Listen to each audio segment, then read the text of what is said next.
여러분 안녕하십니까? 헬로티비 뉴스입니다.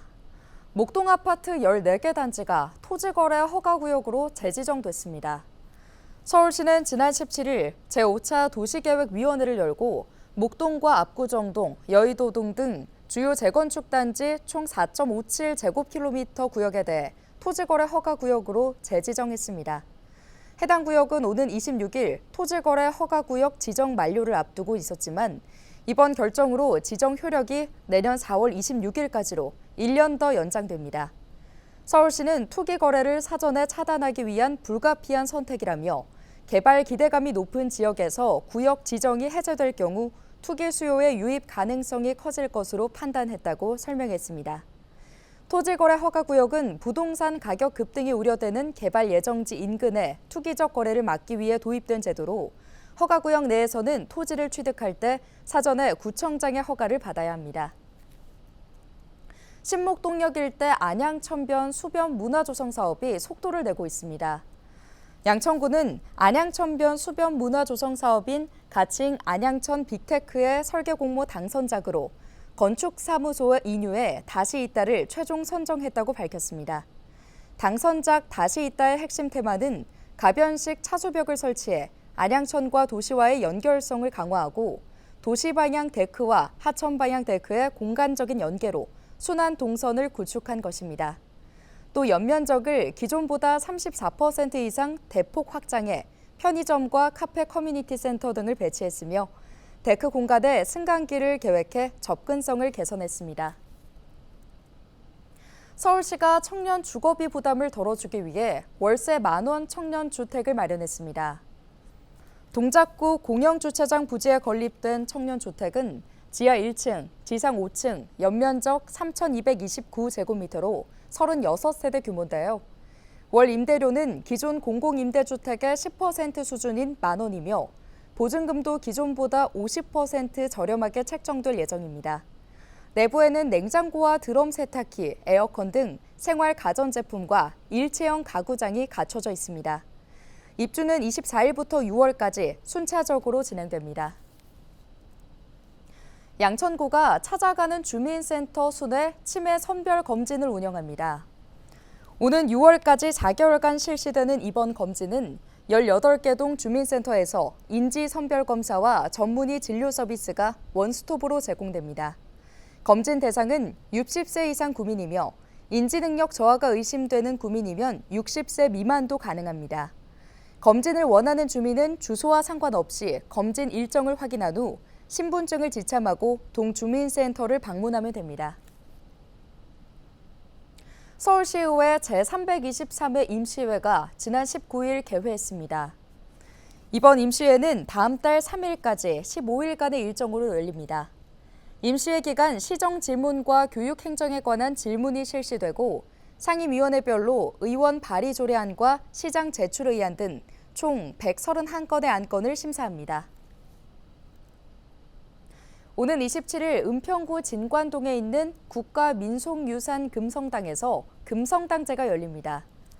금성당제는 나라의 태평성대와 국민의 무병장수를 기원하는 샤머니즘 축제입니다.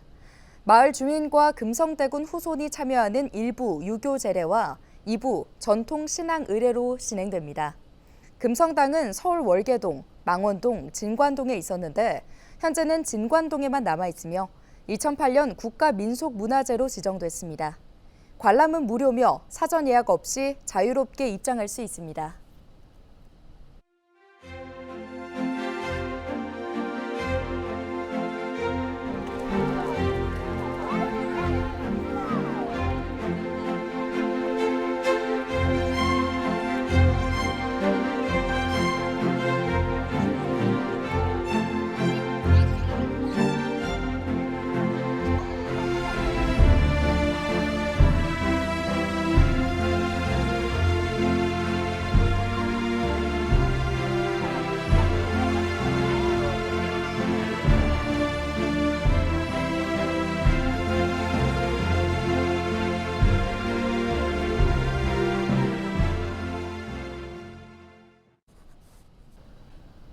경기도 김포시에서 재선 의원을 지낸 홍철호 전 의원이 지난 22일 신임 대통령실 정무수석 비서관으로 임명됐습니다.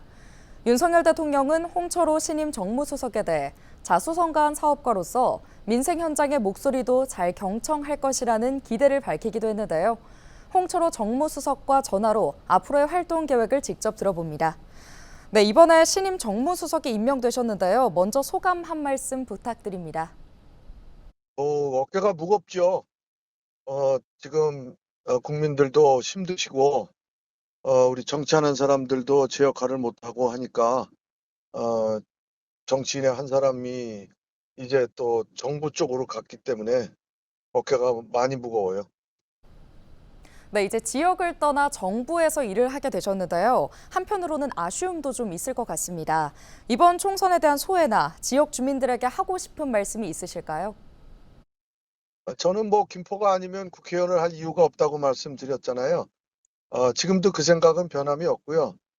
김포를 위해서 제가 할 일이 분명히 난 있다고 봤는데 기회를 못 가진 거에 대해서는 아쉽고 대신 이제 그게 어쨌든 국민의 판단이고 선택이니까 겸허하게 받아들입니다. 네, 얼마 전 윤석열 대통령이 야당과의 소통에 좀 더 주력하겠다는 의견을 밝히기도 했는데요. 앞으로 정부와 국회 간 가교 역할 어떻게 하실 계획인지도 궁금합니다. 계획은 민주당 그 지도부하고 우선 제가 할 수 있는 한 최대한 그 낮은 자세로 소통을 하려고 합니다. 네, 오늘 말씀 고맙습니다. 홍철호 정무수석이었습니다. 다음 소식입니다. 경기도가 시내버스 요금 인상을 고려하고 있습니다. 경기도는 현재 시행 중인 시내버스 공공관리제와 유가 인상 등으로 재정 부담이 발생하면서 요금 인상을 고민하고 있다고 설명했습니다.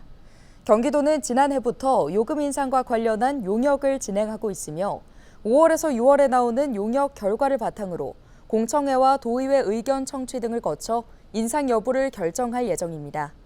버스조합은 도에 제출한 시내버스 운임요금 조정 신청서에서 코로나19 등으로 누적 손실이 크고 시내버스 공공관리제 시행으로 대규모 인력 채용과 관리에 막대한 재정이 필요해 도의 재정 지원만으로는 경영이 불가능하다는 입장입니다. 경기도 관계자는 서민 생활에 매우 큰 영향을 주는 만큼 인상을 최소화하도록 노력하겠다고 말했습니다. 경기도가 경기 북부 관광 활성화를 위해 3년간 441억 4,900만 원을 투입해 오래된 관광지를 정비하고 대표 관광 브랜드 콘텐츠를 개발합니다. 도는 먼저 아트 투어 버스, 북부 광역 시티 투어, 힐링 스테이 프로그램, 야간 관광지 활성화, 음식 문화 관광 활성화 등 5가지 지원 사업을 신규로 편성해 3년간 52억 원을 투입합니다. 또 노후된 관광지 정비와 관광 환경 개선에 3년간 총 390억 원의 예산을 투입하기로 했습니다.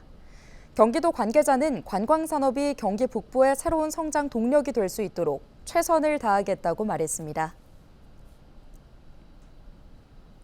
폐기물 처리는 지자체에서 허가받은 업체에서만 할 수 있는데요. 그런데 최근 소자본 무허가 청소 대행 업체들이 난립하면서 생활 폐기물 수거 체계를 흔들고 있다는 지적입니다. 이재필 기자의 보도입니다. 경기도 구리시의 한 폐기물 수거 업체. 창고 안으로 들어서자 수거해온 일반 쓰레기가 한가득입니다. 하지만 해당 업체는 자격이 없는 무허가 업체입니다. 법상 생활 폐기물 자체는 수비 운반을 시장 분수가 하게끔 돼 있어요. 자꾸 시장 분수가 하고 아니면 이제 시장 분수한테 대행을 맡은 사람이 하게끔 돼 있거든요. 김포시의 또 다른 폐기물 처리 업체. 이곳도 무허가입니다.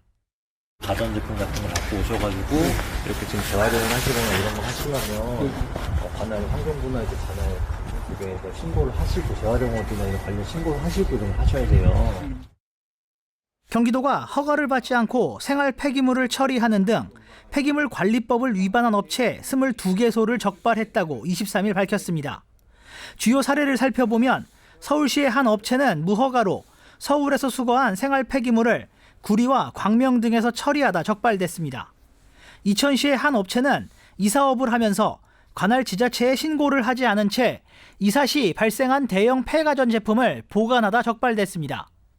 도 관계자는 최근 분리수거 대행업체나 용달 차량을 이용한 소자본 청소 대행업체가 무허가 영업을 하면서 생활 폐기물 수거 체계가 흔들리고 있다고 설명했습니다. 생활 폐기물 불법 처리 대행 영업은 지자체가 장래 인구, 지역 여건 등을 고려하여 계획한 지자체의 폐기물 처리 기본 계획에 혼란을 야기하고 이들 업체들이 불법으로 수거한 생활 폐기물의 수적 관리도 어려워 불법 처리에 대한 사회적 비용도 증가하고 있습니다. 도는 적발된 사업장의 위반 행위가 반복되지 않도록 관련 기관과 지속 협력해 단속한다는 방침입니다. 헬로티비 뉴스 이재필입니다.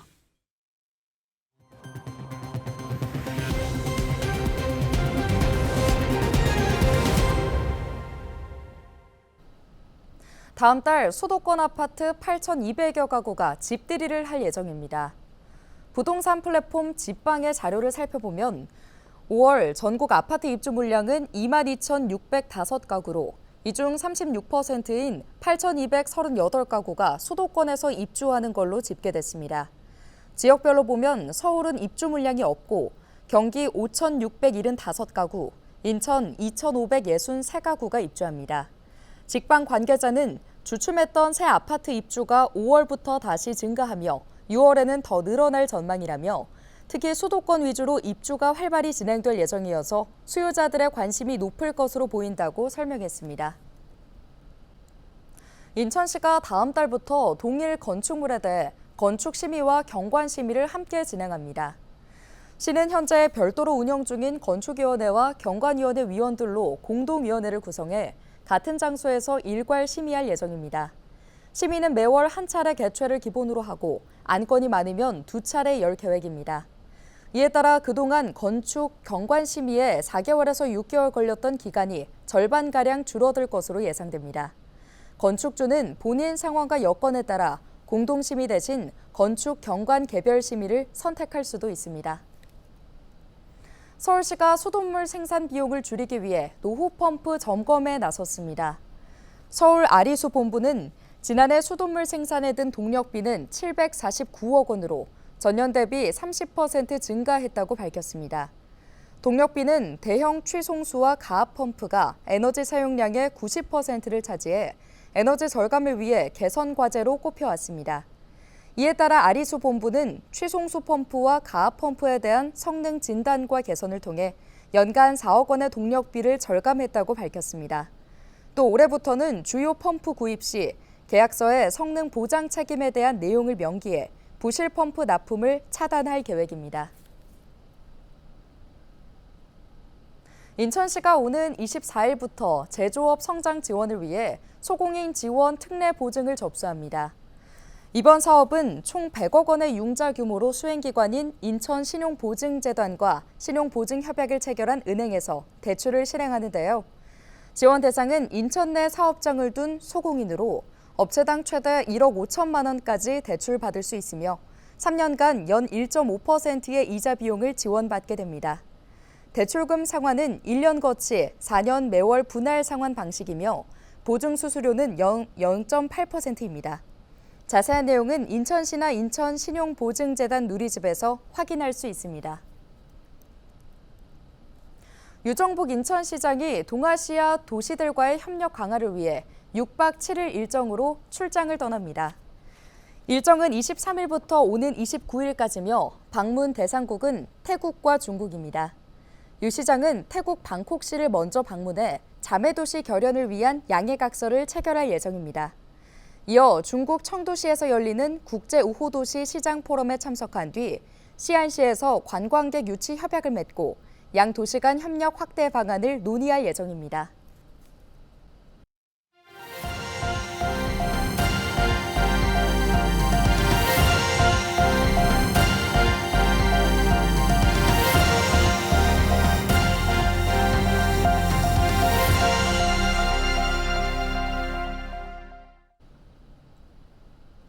오늘 준비한 소식은 여기까지입니다. 함께해 주신 여러분 고맙습니다.